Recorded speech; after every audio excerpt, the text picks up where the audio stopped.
Bueno, nosotros somos Sebastián y Marco, y los queremos invitar a que nos acompañen en este viaje para mostrarles más o menos cómo nosotros integramos de forma semi-automatizada la producción científica en nuestros procesos. Primero, el objetivo de esta presentación es un poquito mostrarles la metodología, el desarrollo y la implementación que hicimos de este sistema semi-automatizado para extraer y tratar la información de las publicaciones de nuestros investigadores, con el propósito de eso de realizar análisis y presentación de esta información crítica de forma oportuna y precisa. Y para eso, vamos a revisar un poquito el contexto y el problema que detectamos, cómo nosotros propusimos la solución, cómo se desarrolló y sus resultados, y los próximos pasos que planteamos para continuar con este desarrollo futuro. En primer lugar, a mediados del 2024, nació dentro de la biblioteca de la universidad la unidad de cienciometría. La unidad de cienciometría está encargada de medir y analizar la producción científica de la universidad. Eso quiere decir cuánto publican los profesores, cómo impacta, en qué revistas, etc. Y uno de los principales mecanismos que tienen para mostrar esta producción científica son los informes de acreditación que se realizan y los informes para los claustros académicos. A lo largo del año se realizan más o menos 20 procesos de acreditación y se participan más de 15 informes de claustros académicos, además de algunas solicitudes ad hoc que piden las unidades de investigación o los mismos investigadores. Y para poder hacer estos informes, se cuenta con un proceso manual de extracción y procesamiento de datos, que más o menos toma 2 semanas para actualizar los datos y además de 1 semana para generar un informe, dado que se tiene que compatibilizar con otras actividades. Para que tengan una idea de la magnitud, se realizan 2 actualizaciones masivas al año. Cada una de estas demora 4 semanas. Adicionalmente, se realizan 4 actualizaciones menores a lo largo del año, que toman 2 semanas cada una, y más o menos 35 informes al año, que toman 1 semana cada una. Con unas matemáticas simples llegamos a un total de 51 semanas en el año, 16 que se ocupan en actualizar datos y 35 en generar informes. 51 semanas de 52. Que si se divide entre 2 personas, claro, es la mitad del año trabajando puramente para cienciometría. Para que tengan también una idea de la magnitud del trabajo, antes de eso, tenemos el esquema de trabajo. Los chicos del equipo de cienciometría traen información de Scopus, Web of Science y Cielo. De forma manual, hacen una descarga de los archivos de las publicaciones y se concentran de forma manual en un registro único de publicaciones.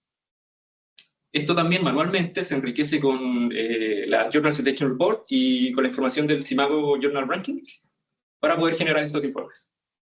¿Ya? Ahora sí, para una idea de la magnitud, en Web of Science las publicaciones afiliadas a la Universidad de los Andes son más o menos 3.500. En Cielo son alrededor de 1.100 y en Scopus más de 4.000. Si superponemos estas cosas, sabemos que tenemos 200 publicaciones que están en las 3 al mismo tiempo, pero no sabemos cómo se comportan entre pares, que ese también es un desafío.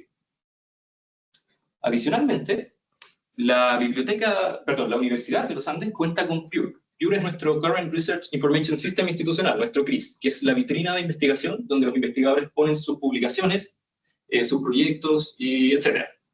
Y Pure apunta a ser la fuente oficial de información de los investigadores dentro de la universidad. ¿Qué quiere decir esto? Que tienen que contar con la información de sus publicaciones, fondos concursables, proyectos, financiamiento, etc. Y uno de los grandes desafíos de ocupar Pure es que la información que está dentro debe estar hiper mega validada, porque es la cara visible hacia afuera. Eso requiere entonces de unos controles de calidad muy rigurosos, porque esta información es utilizada tanto para construir la carrera académica de los profesores, como para la postulación a fondos concursables, ¿cierto? Con este contexto, nosotros detectamos 4 síntomas del problema. El primero y el más evidente es la sobrecarga, ¿ya? Existe un alto nivel de dedicación de tiempo a actualizar datos, a procesar datos y a generar los informes. Adicionalmente, tenemos un problema de timing, porque los informes se entregan en tiempo, se entregan en forma, pero requieren mucho tiempo para hacerse. Si un informe se pidiese ahora para mañana, no se entrega. Otro tema que tenemos es la precisión. Los informes pasan por altos controles de calidad, pero siguen siendo un proceso manual y con intervención humana que por definición está sujeto a error. Y por último tenemos un problema de centralización, porque tenemos múltiples fuentes de datos para enriquecer los datos, para procesarlos, para extraer la fuente original, y está todo disperso en distintas partes. ¿Ya? ¿Qué propuesta de solución armamos nosotros? Planteamos estas 3 opciones, que vamos a ver un poquito de cada una. En primer lugar, planteamos trabajar directamente en Pure, en nuestro CRIS. ¿Qué ventajas tenía esto? Que trabajábamos directamente en el CRIS institucional, y la información nace validada porque se carga pasando por todos los controles de calidad. ¿Cuál es el principal problema? El tiempo. Requiere mucho trabajo, requiere muchas personas para hacer curaduría de datos, y además requería reestructurar los procedimientos de trabajo internos que tenemos de una forma importante. Luego pensamos también realizar descargas manuales de la información y cargar esto y el análisis que se hiciese de forma semiautomatizada. Las ventajas de esto es que el procedimiento está estandarizado, mejora los tiempos de actualización y no se interviene en el tratamiento. Sin embargo, requiere de tener una doctrina documental muy estricta porque los archivos tienen que existir en cierta forma, en cierto tiempo y en cierto espacio específico, además de que el procedimiento es súper inflexible. También requiere de que se haga una homologación inicial de los autores, porque en las distintas fuentes de datos los autores tienen múltiples identificadores y eso genera un problema. Y lo último, que es mucho más técnico, que hay una limitante en la extracción de ciertos datos específicos. Por ejemplo, no se puede extraer de forma precisa la afiliación de los autores, que es súper importante. Solo se puede extraer por nombre y por el identificador, que es mucho más preciso. Y la última opción es integrarse mediante una API a las distintas fuentes de datos y los procesos de ETL, de extracción, tratamiento y carga, que se hicieran de forma semiautomatizada, también el análisis. La gran ventaja de esto es que además de ser estandarizado, mejora de forma muy importante los tiempos de actualización. La ejecución es completamente automatizada, no se intervienen en los procesos de tratamiento y por sí mismo genera un control de calidad.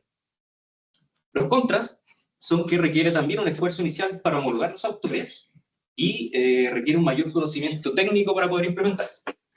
Pero, como a nosotros nos gusta lo difícil, la alternativa que escogimos claramente es la última, integrarnos vía API con los procesos semiautomatizados.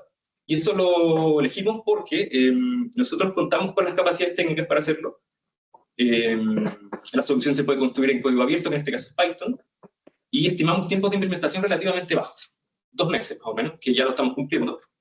Y además es súper importante para nosotros que es posible integrarnos con las herramientas de Microsoft, que es el pool de herramientas que nosotros trabajamos de forma institucional en la universidad. Y ahora para el desarrollo, más en profundidad, los dejo con Sergio. Muchas gracias, Marco. Entonces, para el desarrollo de la solución, nos planteamos 4 objetivos principales. El primero es el de extraer los datos cienciométricos de la forma más estructurada y además más automatizada posible. El segundo es de estandarizar y cruzar los datos bibliográficos. ¿Por qué? Porque los datos bibliográficos se pueden sobreponer, por ejemplo, en Scopus o en WOS. Entonces la idea es que no se repitan las publicaciones, sino que sean únicas. Otro objetivo es el de asociar cada publicación a un identificador único por autor. En este caso, lo que nosotros utilizamos fue el root. Y por último, es generar un dashboard que nos permita visualizar y monitorear todo este proceso. Entonces, las herramientas que utilizamos fueron una API. Una API es un conjunto de reglas que nos permite conectarnos con un software. En este caso, con Scopus. Y nos permite consultar los datos y poder sacar los datos desde Scopus. También ocupamos Python para todo el procesamiento. Y después, todos estos datos fueron subidos a una carpeta en SharePoint. Y desde Power BI consultamos esa carpeta para poder hacer las visualizaciones, el monitoreo y todo lo que se nos ocurriera dentro de Power BI. Entonces seguimos una metodología de 5 pasos: extracción, limpieza, enriquecimiento, integración y visualización. Entonces nuestro esquema de solución fue este, que lo voy a ir explicando paso a paso según la metodología que dijimos. Entonces el primer paso es el de extracción. ¿Ya? Para extraer tenemos 2 fuentes de datos principales, Scopus y Web of Science. Entonces, hay 2 formas de extraerlos, que son manualmente o mediante la API. ¿Ya? ¿Cuáles son los pros de hacerlo mediante la API? Es que es de forma automatizada. Entonces basta con correr el código para que se descarguen todos los datos. Pero con Scopus tenemos la posibilidad de acceder a la API, de descargar los datos, descargarlos manualmente, que nos salgan estructurados, pero con Web of Science solamente podemos descargarlos manualmente. Entonces, eso fue lo que hicimos. Después, todos estos datos fueron limpiados, fueron cruzados en Python. ¿Por qué? Porque la API igual, aunque nosotros pongamos el identificador único de la universidad, igualmente trae publicaciones que no corresponden a la universidad. Entonces, todo eso tenemos que depurarlo. También habían problemas, por ejemplo, que habían publicaciones con 1000 autores, pero la API tenía una limitancia de 100 autores. Entonces, para eso teníamos que consultarlo individualmente. Luego todos estos datos fueron enriquecidos. ¿Por qué? Porque nos faltaba algo bien importante, que es el cuartil de las publicaciones, las revistas que fueron indexadas. Entonces, para eso sacamos los informes de JCR y de Simago, y desde ahí pudimos añadir el cuartil de la publicación. Luego toda esa información fue cargada mediante la API a SharePoint, y en SharePoint fue consultada mediante Power BI. Y en Power BI agregamos dos fuentes más de información. La primera es la vinculación de los identificadores con el root del autor. ¿Por qué? Porque pasaba que un autor podía tener 5 Scopus ID o 10 Scopus ID, entonces la idea es homologar toda esa información. También añadimos los metadatos asociados a los autores de las publicaciones, que esa es la base de datos docente que nosotros tenemos dentro de la universidad, que tiene toda la información sobre los autores de la universidad, como carga académica, sus unidades académicas e información personal. Entonces, ¿cuáles fueron nuestros resultados obtenidos? El primero, tenemos un control de calidad y documentación del proceso que sale de forma natural. ¿Por qué? Porque al hacerlo con código, podemos ver paso a paso cómo se clasifica o cómo se trata una publicación. Entonces, si llega a haber un error, se puede traquear ese error. Como segundo, tenemos una base de datos integrada única con campos estandarizados. Entonces, logramos una base de datos con Scopus y con WOS que nos permite tener por cada fila una publicación y que no hayan duplicidades. Además, nos permite identificar los autores institucionales y externos con relaciones jerárquicas. ¿Por qué? Porque vamos a tener la información de los autores de la Universidad de los Andes y además las afiliaciones del resto de los autores de cierta publicación. También tenemos una disminución de los tiempos de trabajo. ¿Por qué? Porque el código, por ejemplo, para cargar un año de Scopus demora 15 minutos, que son alrededor de 500 publicaciones, que si lo hicieran a mano demoraría mucho más. Y todo eso está englobado en la visualización en tiempo real de los indicadores que voy a mostrar a continuación. Entonces, aquí tenemos como algunas vistas en las que estamos trabajando todavía. Entonces tenemos un resumen de las publicaciones, donde podríamos filtrar, por ejemplo, por el tipo de publicación, por el año de la publicación. También tenemos indicadores como las publicaciones por cuartil, por sexo, por categoría de los autores, que podría ser asociado, asistente, titular, instructor, o todas las categorías que tengan dentro de la universidad. También tenemos por el tipo de colaboración, que puede ser internacional, nacional, sin colaboración, o colaboración UANDES. También podemos ver las publicaciones por cada unidad académica, donde además podemos distinguir por el cuartil de la publicación. También podemos ver un mapa con las colaboraciones internacionales. Entonces, si nosotros pinchamos en cualquier burbuja, que nos permita además ver con qué países colaboramos más o menos, entonces si nosotros pinchamos en cualquier burbuja, nos va a dar la lista de las publicaciones con las que se colaboró en ese país. Y además, si ustedes se fijan, en la primera columna hay algo que dice EID. Ese es el identificador único de la publicación. Y entonces, si nosotros pinchamos en ese identificador, nos va a llevar a esta vista, donde vamos a tener toda la información de la publicación, los autores, y además aquí nosotros agregamos otros campos que nos interesaban. Por ejemplo, si el autor correspondiente es UANDES o no, la primera posición del autor UANDES, el tipo de la publicación, las citas Scopus, y toda la información que se nos ocurra dentro de la publicación. Y además salen los ID de los autores. Entonces, mediante los ID de los autores, podemos consultar cómo es el perfil del autor de la publicación. Por ejemplo, ahí vemos algún perfil donde nos salen todas sus publicaciones, nos salen con el ID que publicaron y además las afiliaciones con las que publicaron. Entonces, ahora lo voy a dejar con Marco, que va a seguir con los próximos pasos de este trabajo. Sí. Bueno, ya para ir cerrando un poquito la presentación, nos planteamos 6 próximos pasos, de los cuales 2 ya están en proceso. En primer lugar, incorporar de forma más automática las publicaciones de WOS. Si se acuerdan del diagrama del desarrollo, WOS estaba incorporado de forma manual, entonces el paso que sigue es incorporarlo de la misma forma que se está haciendo con Scopus. Segundo, seguir trabajando en la clasificación de autores con identificador único, que es este problema de que tenían múltiples identificadores en distintas fuentes de datos, y ese es un trabajo que ha estado haciendo el equipo de cienciometría, que se han partido el lomo haciendo eso, porque es bien pesado. Y ya para los próximos pasos que no hemos comenzado es comenzar a incorporar las publicaciones de cielo, tal como Scopus y WOS, realizar un procedimiento de actualización del número de citas, porque el número de citas es un parámetro dinámico que va cambiando todo el tiempo, por lo tanto hay que tener un procedimiento que lo mantenga actualizado. También tenemos como meta incorporar toda esta información a Pure, que es nuestro CRIS, y hacer algún control de calidad para validar que todo sea correcto. Aquí puede hacerse de distintas formas. Habíamos pensado quizás hacer un muestreo aleatorio para decir que con cierto nivel de confianza estas publicaciones son correctas, por lo tanto se cargan a Pure. Es algo que aún se tiene que definir.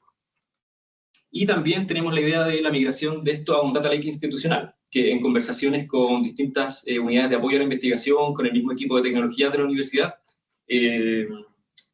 o sea, nosotros siempre lo supimos, pero nos dimos cuenta de que mantener las cosas en un SharePoint de la dirección de biblioteca ayuda a tenerlo en la nube, pero no es lo más seguro y no es lo más óptimo.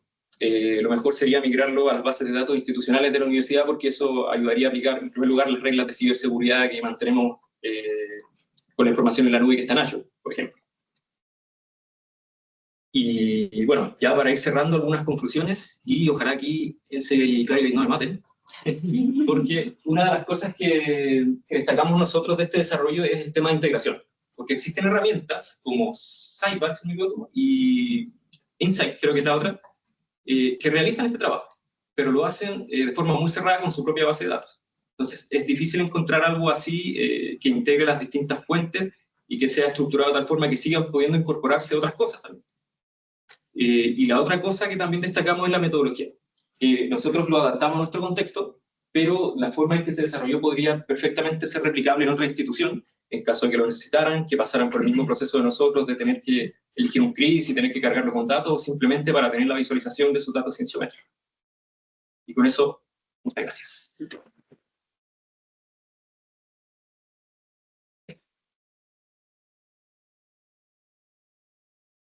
Bien, tenemos tiempo para al menos 3 preguntas.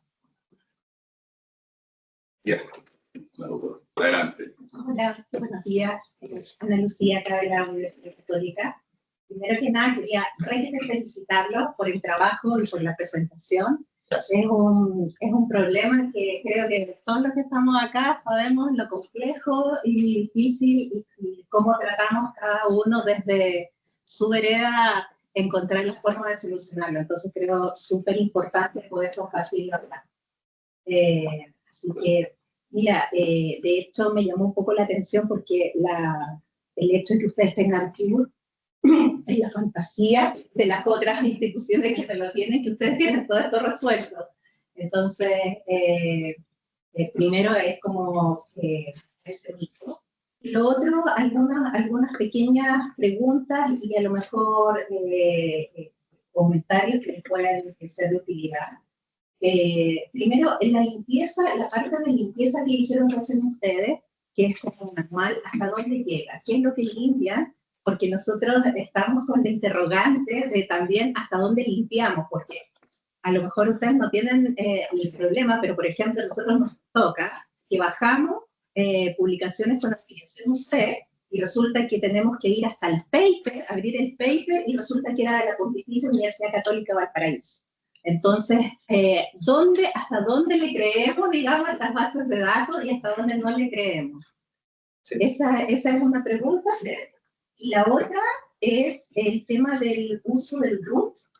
Ahí la sugerencia podría ser usar los códigos internos de identificador de persona, porque por lo menos a nosotros nos ha pasado que como con tanto profesor extranjero, muchos quedan con su pasaporte, después tienen un root provisorio, después hay un cambio de root provisorio, y si esa información no se gestiona de forma correcta, todas esas vinculaciones que nos cuestan sangre, sudor y lágrimas quedan ahí, digamos, compensadas. Eso. Entonces, con respecto a la primera pregunta, de la depuración de los datos, lo que nosotros hicimos es que, porque igual al descargar directamente como un catastro general con la API, no traía todas las afiliaciones de los autores, ¿ya? Entonces lo que nosotros hicimos fue consultar publicación por publicación directamente a la API, y de ahí sacamos todas las afiliaciones. Y la Universidad de los Andes, bueno, creo que todas las universidades tienen un código único dentro de Scope. Entonces, mediante ese código, los que no tenían esa afiliación, la sacamos de la publicación. o sea, perdón, del catastro. Entonces lo hicimos mediante un identificador, que era el identificador. A nivel de metadatos. Sí, a nivel de No va a metadatos. la publicación. No. Igualmente podríamos ir a la publicación porque nos devuelve el link de la publicación. Entonces, si nosotros quisiéramos revisarlo más exhaustivamente, podríamos revisarlo con el link de la publicación. También tenemos ese problema de múltiples afiliaciones, porque en la Universidad de los Andes existen 4. Colombia, Venezuela, Bolivia, si no me equivoco, Bolivia, y nosotros. Entonces, es súper común para nosotros. Y el tema del root, sí. Sí, sí, lo hemos visto. Perdón. Decidimos el root porque resolvía, yo creo que el 95, si no casi el 100% de los casos. Pero también se plantearon otras opciones en su momento, como por ejemplo utilizar el ORCID, que es mucho más general que el root o que el identificador interno que tenemos. Pero el ORCID requiere también de mucho trabajo, que depende del investigador que ponga a actualizar sus cosas. Es otro tema también que yo creo que escala un poco a nosotros. Sí. También hay que mencionar que tú mediante la API de Scopus también se puede consultar la información del autor según el ID del autor. Y te puede salir el ORCID, su nombre, todos los nombres con los que ha publicado, toda la información. Pero hay muchos autores que no tienen su ORCID en Scopus, o si es un ID nuevo, el ORCID no va a aparecer. Entonces tampoco podíamos hacerlo por el ORCID directamente.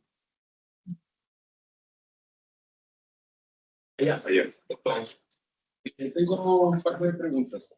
La primera tiene que ver que ya estaba respondiendo respecto a ORCID, que me llama la atención que utilizan el root, pero tiene la explicación de que tiene que ver con algo más bien externo, ¿cierto? Sí. Porque de alguna manera soluciona ese problema de, porque ORCID igual cosecha datos automáticos, puede identificar, se puede hacer igual curaduría de datos, etc. Entonces, mi pregunta tiene que ver porque ustedes están trabajando en eso. Y después pasarían con datos de WOS. Ahora, ¿cómo van a cruzar esos datos pensando en los cuartiles? Porque Scopus tiene una clasificación, WOS tiene otra. Exacto. Y no solo en los cuartiles, sino también en las áreas de investigación. Scopus tiene más de 200 áreas.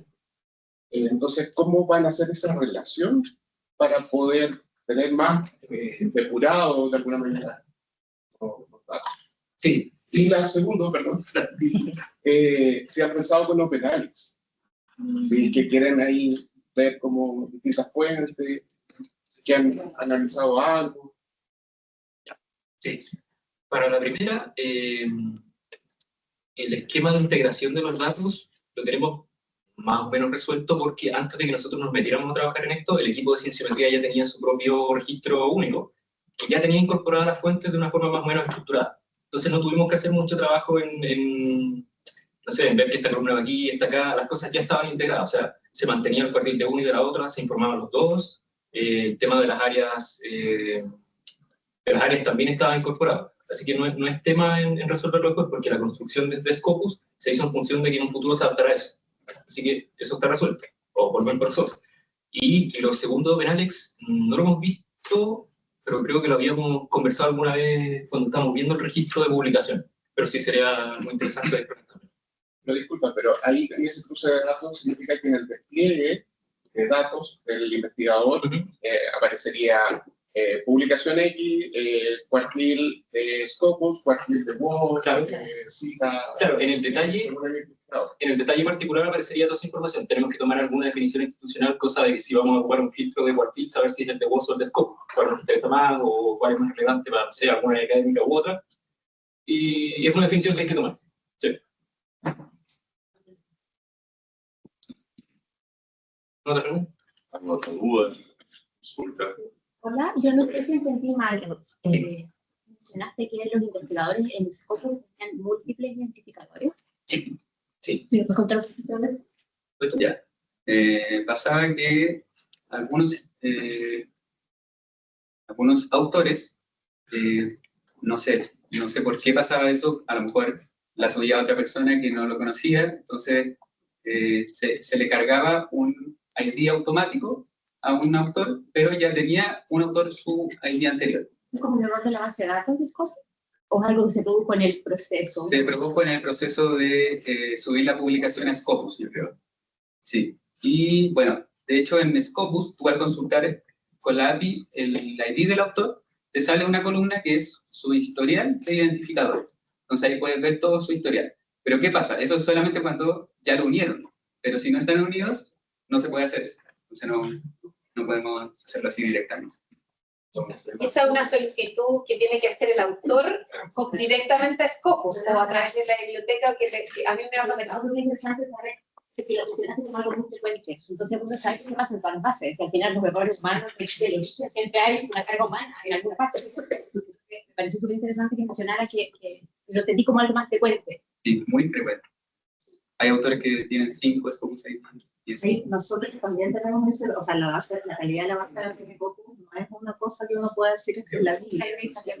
Mensualmente estamos reportando errores que se han producido a través del proceso de carga, como los identificadores, o por ejemplo, errores con el algoritmo, porque al final Scopus es el mismo problema que nosotros, como asociar el autor con el identificador si el autor no lo reclama.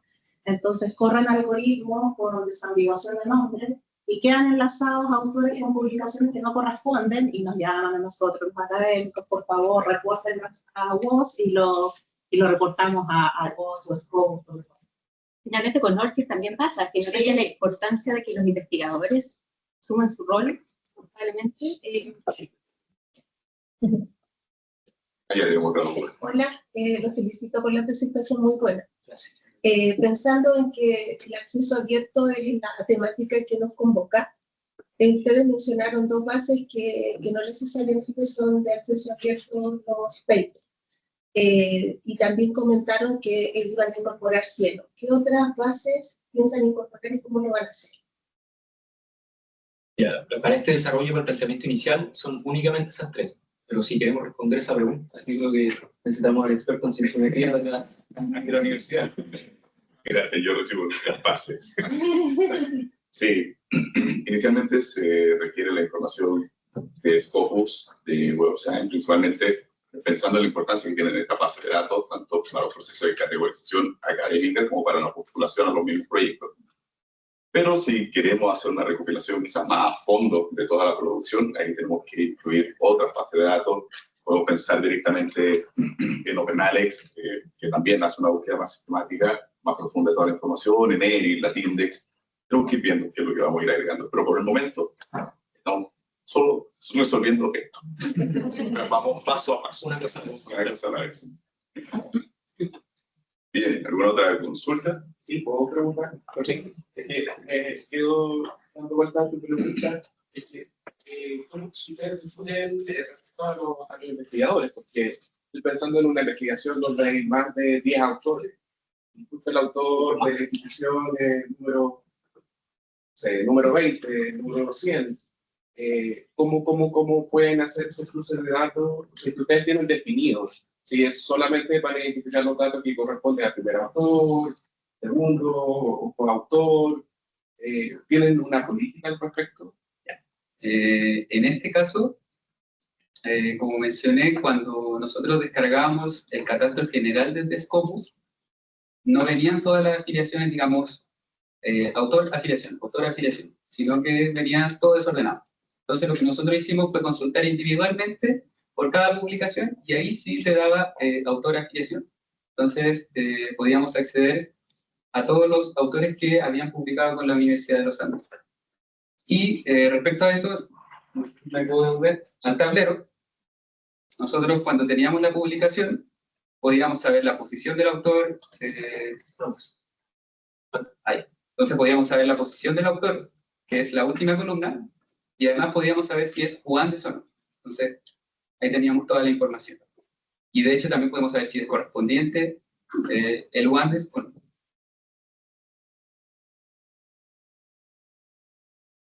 Bien. ¿Ninguna otra duda? Nada que haya quedado por ahí en el tintero. Bueno, en cualquier caso, si tienen más dudas, la última ya está en nuestros correos, si es que no quieren escribir o la saqué. Qué bonito. Ahí. Ya. Si es que nos quieren escribir o algo, si es que les surge algo, ahí. Eso pues. Perfecto. Muchas gracias.